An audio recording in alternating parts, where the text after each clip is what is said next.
নড়াইলের শরীফ আতিয়ার রহমান স্মৃতি পরিষদের ইফতার মাহফিল অনুষ্ঠিত হয়েছে। 20 মার্চ সন্ধ্যায় নড়াইল সরকারি উচ্চ বিদ্যালয়ের পাশে স্মৃতি পরিষদের কার্যালয়ে এই ইফতার অনুষ্ঠিত হয়।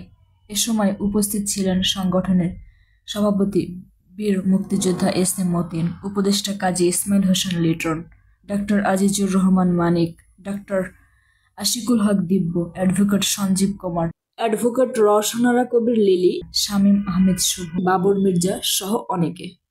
শিক্ষাবিদ শরীফ আতিয়ার রহমান স্মৃতি পরিষদের উদ্যোগে ফ্রি মেডিকেল ক্যাম্প, ওষুধ প্রদান সহ প্রতি মাসের শেষ শুক্রবার বিনামূল্যে রোগী দেখা হয়। গাইনি, দন্ত, চক্ষু সহ বিভিন্ন বিষয়ে শরীফ আতিয়ার রহমান পরিবারের 6 জন চিকিৎসক সহ বিশেষজ্ঞরা রোগী দেখে থাকেন।